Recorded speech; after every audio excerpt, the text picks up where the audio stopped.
Welcome to our Hall of Fame induction ceremony. Over the years, Valpo student athletes have competed successfully from coast to coast, often on a national stage.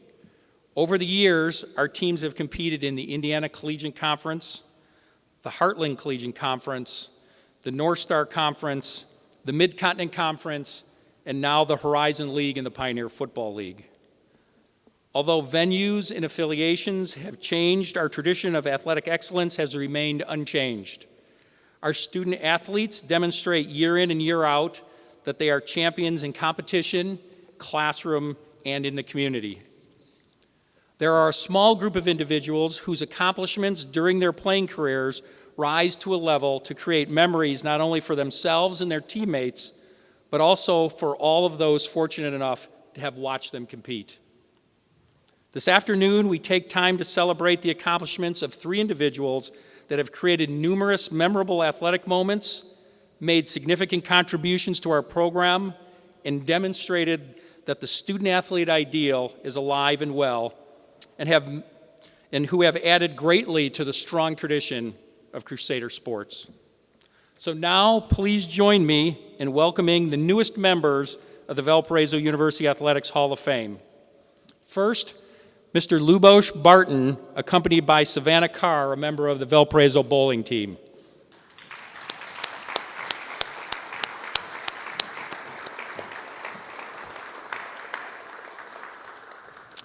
Next, Mr. Rod Moore, accompanied by Morgan Picha and Kendra Trininsky, members of the Valparaiso bowling team.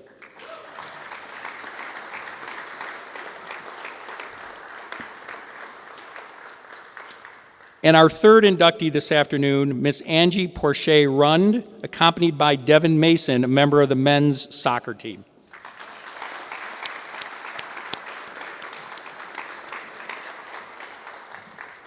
Ladies and gentlemen, it is my great pleasure to introduce to you Valparaiso University's Athletic Hall of Fame class of 2017.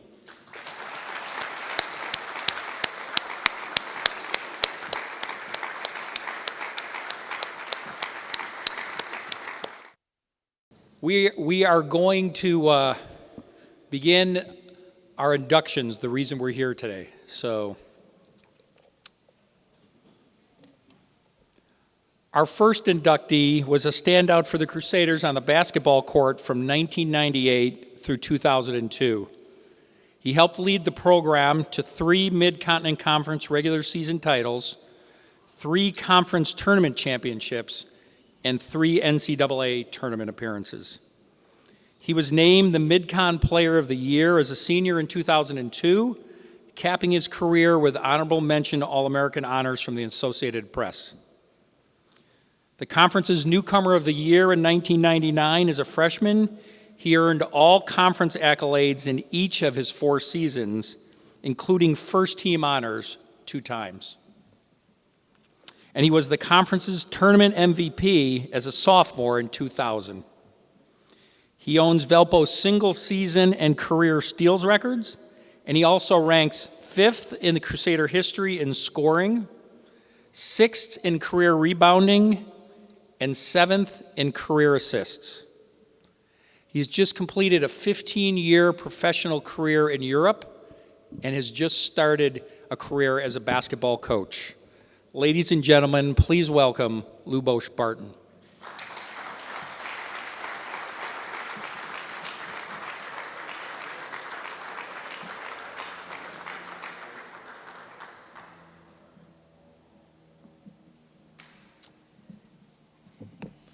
Good afternoon, everybody. Let me adjust this.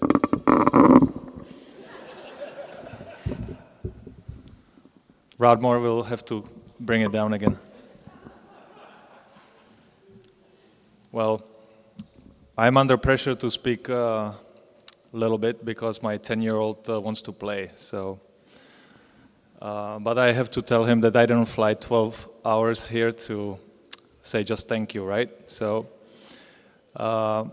where do I start? First of all, it's obviously a great honor to be here and receive this award. I wasn't back when I was playing. I wasn't thinking about getting any awards. I just wanted to win ball games and do as well as I could. To basically, it's a team sport, so I never thought of it like an individual sport. Now as a coach and 15 years later, I still see it like a sport that individual accolades should be put aside. But obviously, getting this award, I must have done something right, and basically, I'm recognizing it. It's a big deal. Also, I think it's a big deal because I accomplished this in 4 years, which took Rodmore the whole 50. So this makes it a lot more special. Now I get to the thanking part. Obviously, I would have to thank a lot of people in 4 years. A lot of people helped me out in different ways. I'll start with the closest one, my brother. He made a trip overseas with me, helped me out with, I spoke zero, I wouldn't say zero English, but close to zero. I knew some basics, but first time somebody started to speak to me, it was a gibberish. So he helped me a lot, not just on in academics, but just having somebody from family around, it was a big deal. It made me feel comfortable right away. So I would like to thank him personally in front of everybody because he knows. So, but that's something special that I will never forget, that he made a decision to just make the trip, and it also shaped his life because he's been here longer than me now. He's been a part of a community, and anyway, thank you. The next thank you would go to Drew family. I know that none of them are here, but that doesn't matter. I feel a need to mention them because if it wasn't for Scott Drew, I would never come. He made a lot of effort. He's the type of guy. He's relentless. We were joking the other day with Luke that he's like a bacteria. He just never let up. Every time there is some kind of complication, he just finds the way. He just that's the way he is, and obviously, I don't know if you follow him, but he has a great success down in Texas. And so, yes, I talk only about Scott, but the same goes with Janet and Homer Drew, which basically helped me out with different ways and see things differently because it's a different culture here. And like I said, special thanks for Drew family. I would like to thank all the coaches, all the players in my 4 years here, because they were a big part of my let's say success. But I always thought we could do better, but obviously we had some kind of success. Obviously, following up Sweet 16 team wasn't easy, but we had a good group of guys, and we maintained that winning mentality, and I think that spirit never really left. And I can see there's different people in university. I got to see few people around, and there are different faces, but the mentality remains the same. It's really nice to see that something I was part of, it didn't disappear, and it's kind of good to see. And obviously they changed a lot of things. University is really nice. It changed for better. Okay, so that's something that I wanted to mention. And like I said, I'm gonna go back and say that how I'm very grateful to receive this award, and that's I don't think I forget anything. I made a funny joke. I wanted to make a Donald Trump joke, but my wife told me not to do it. So I won't. But I already got in, so.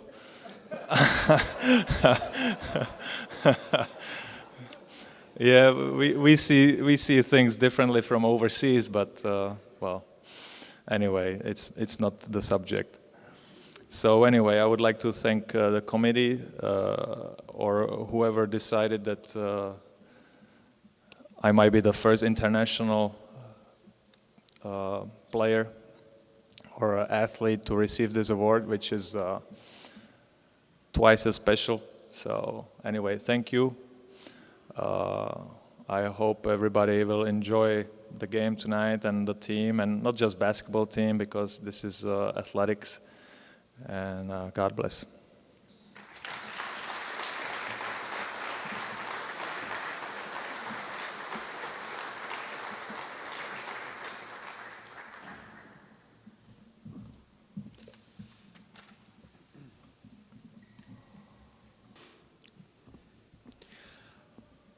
Our next inductee served as the head athletic trainer for Valparaiso University Athletic Department for nearly 50 years. He became the department's head athletic trainer in 1967 while completing his undergraduate work and served in the same role until his retirement this past September. He worked directly with all the Crusader athletic programs during his time at Valpo and served as the primary athletic trainer for men's basketball team throughout his 49-year tenure, and worked for the football program for more than 4 decades, including a 33-year stretch without missing one Crusader football game. Beyond Valparaiso University, he lent his athletic training experience to numerous other events. He served as the head athletic trainer at the NCAA Collegiate Division Track and Field Championships, and as a staff member or as a staff athletic trainer for numerous NCAA championship events. In the summer of 1996, he worked at the field hockey venue at the Atlanta Olympics. He's also been active in the Lutheran Basketball Association since its Tournament of Champions moved to Valparaiso in 1971, where he oversees the officials, the athletic trainers, and he's served on the board of directors since 1997. He has literally treated thousands of student athletes that have come through Valparaiso University. And I'm a little off script here, but we do play a game with people that visit. It's, can you find the first appearance of Rod Moore in the Hall of Champions? And we'll tell you, and we'll give you all that challenge and see if you can find it, but it's probably not where you might expect it. So it's my great pleasure to introduce to you Mr. Rod Moore.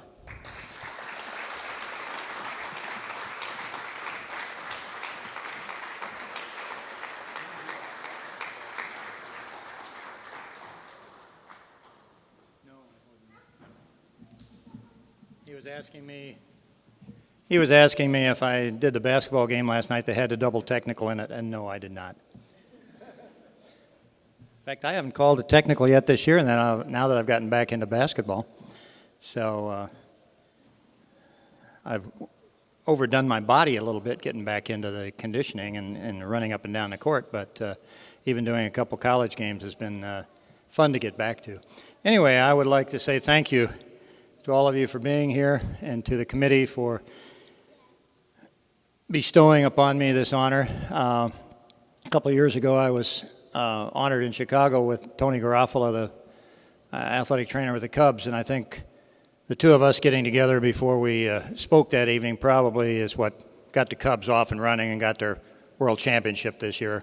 Because he was let go by the Cubs when Baker took over as manager. And now he's doing all these other things in Illinois, and kind of the same kind of things that I've done over the years with Valpo Community Schools and other schools in the area, as well as all of the other sports. So it makes a difference if you're involved in the community, and I think that's a big thing that I've enjoyed here is the university has allowed me to do these other things, like the NCAAs, like the Olympics, like the World Track and Field Indoor Championships, those kind of things. I've been able to do that. But like Lubos said, sometimes language can get in the way. Luckily, he had his brother. When I was working the Olympics, the one quick story is that the first day I was working practices, I had the South Korean women practicing with their field hockey team, and they came out, they got on the field, they stretched, and their number one player, the captain of the team for South Korea, got to the point where, as she's trying to get loose, she could not bend over and hit the field hockey ball. And so they got the hold of the interpreter, and he sent her over to see me, and I had 5 other people, 5 other athletic trainers and a doctor with me. And since I was in charge that day, everybody on my staff that's standing right by me, and instead of saying, oh, boy, I get to work with one of the gals from South Korea, no, they all looked at me and went, you can work on her. She knew no English. I knew no South Korean. I mean, nothing. And so I took her into the training room, and just by eye contact and pointing, I figured out what her problem was. I corrected her problem. She went back out, had a marvelous practice. Make a long story short, the next day the same thing happened to their number 2 player. She didn't even wait for the interpreter. She just came over to me. And, of course, all my staff sees her coming. They point to me again. The third day, their third best player does the same thing, same injury, because these people are running as fast as you can run with a stick in your hand, trying to hit a ball like a croquet ball as fast as you can, or as hard as you can do it. And so after 3 days, I thought, hey, we're done with it. The third time's a charm. They're all going to be fine. The nice thing was the next morning on the 4th day, all 3 gals came in to the training room. And we had 2 beautiful stadiums on either side of Martin Luther King Jr. Drive in Atlanta with turf, because field hockey is only played on the international level on turf. If you show up and it's a grass field, it's not an international competition. Okay? But they all come in to me, and the very first gal, their captain, comes over, opens my hand, puts one of their team pins in it, closes in my hand, steps back, and as all protocol is around the world, every country, every language has different protocol. And you have to understand those languages. You know, Lubos, he just looked at his brother and said, help, you know.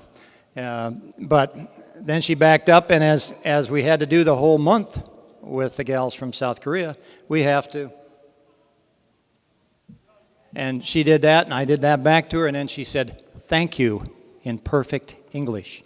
In 2 days, she had learned how to say thank you in perfect English.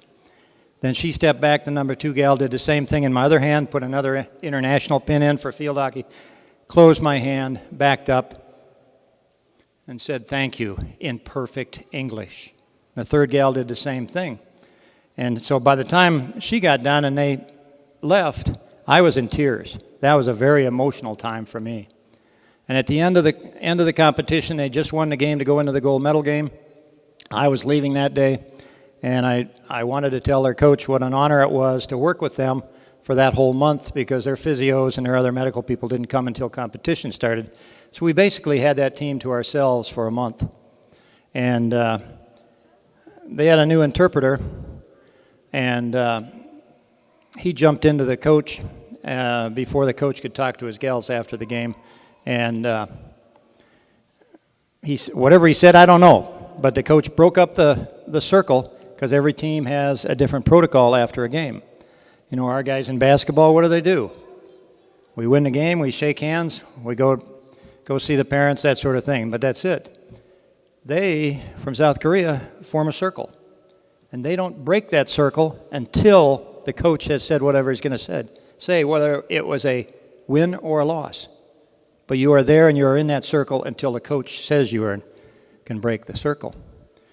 And so whatever the interpreter said, all of a sudden the coach breaks the circle, and the captain comes over, and she's the first one out, and she comes over. We do our little bow, and she says, thank you very much for all your help, in perfect English. They'd learned that much. And each one of those gals came around and said the same thing. And then the coaches came, and they had a little bit more. They could speak a little more English. And they did the same thing. And I was leaving that day. As soon as they got done, I had to walk across the field from the visitor's side to the home side, get my bags, get in my car, and cry halfway to Memphis because this was such an emotional time for me. But that was one of my best experiences with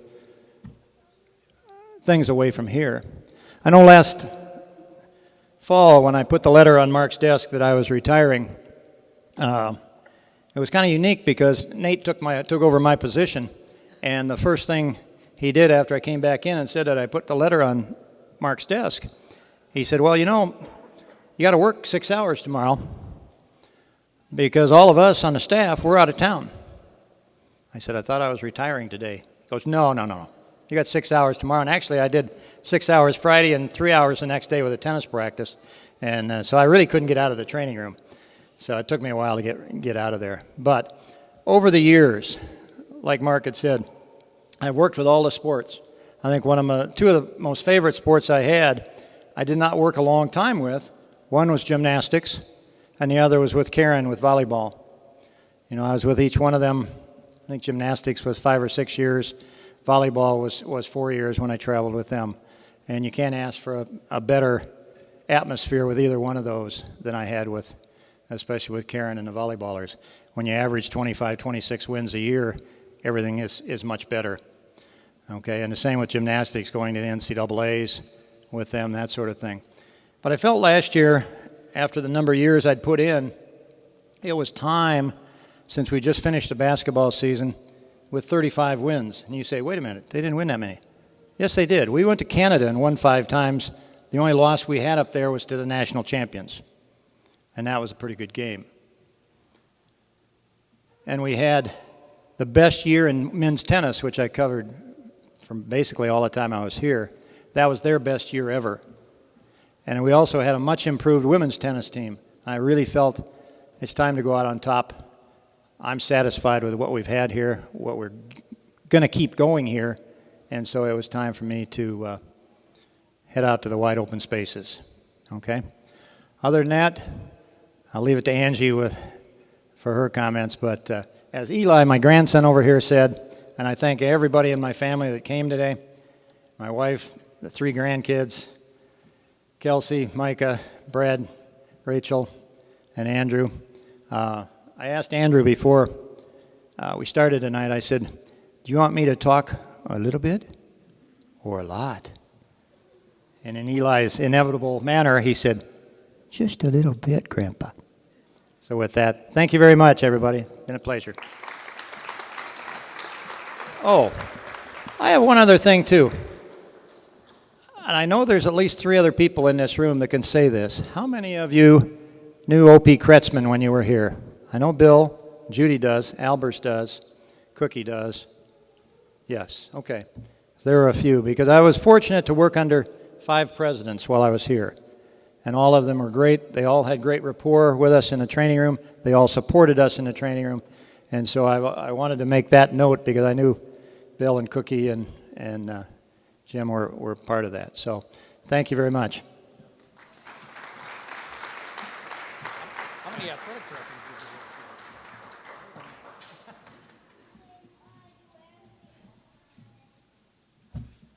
did you work with? The truth of the matter is, Rod said he's retired. He still is working, and I believe he's still doing tennis matches for us. So his involvement with tennis continues.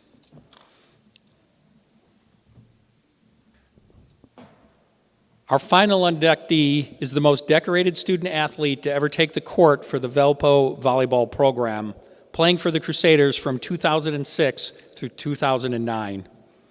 She is by far the Crusaders' all-time leader with over 2,000 career kills, and also ranks among Valpo's all-time top 10 in service aces and hitting percentage.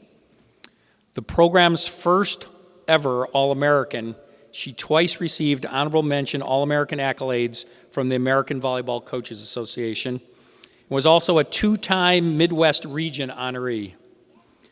A 4-time All-League recipient, she was named the Freshman of the Year in the Mid-Continent Conference in 2006 before the Crusaders moved to the Horizon League, where she earned the Horizon League Player of the Year accolades in 2008 as a junior.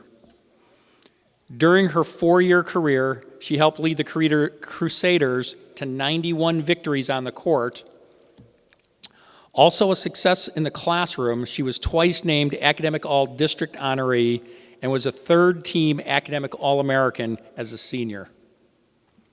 She was a national finalist for the 2009 Arthur Ashe Jr. Sports Scholar Award as well. Ladies and gentlemen, it's my great pleasure to introduce Angie Porche Rund.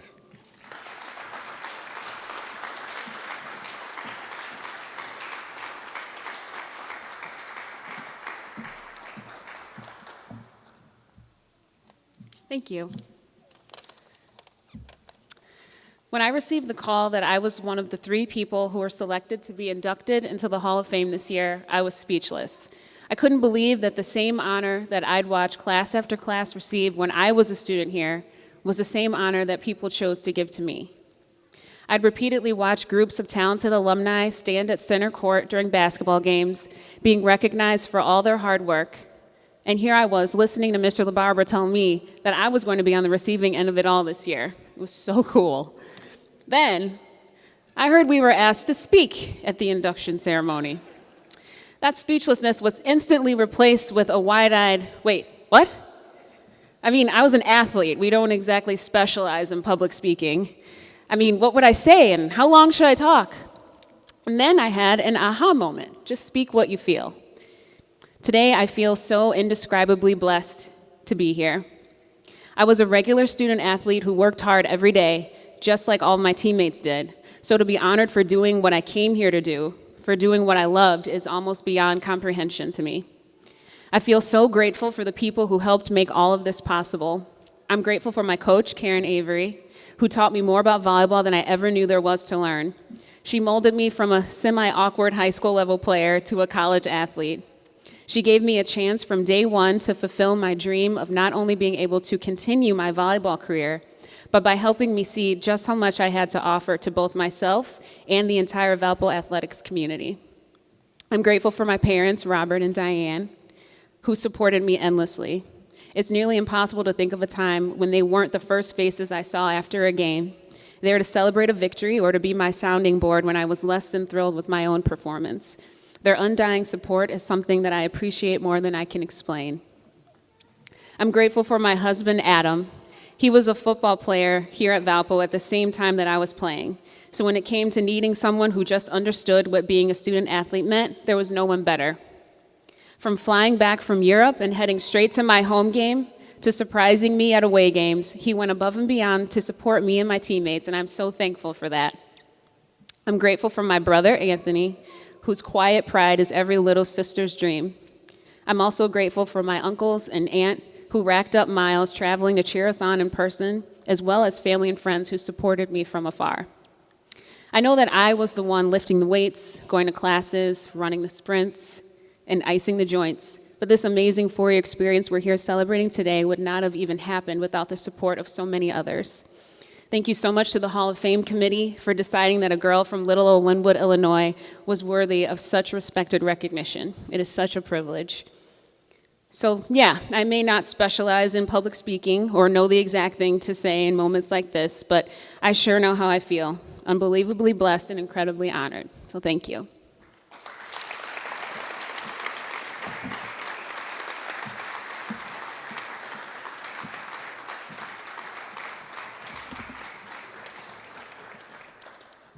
I'd like to ask all 3 of the recipients if they could just stand one more time, and we could recognize our class of 2017 one more time.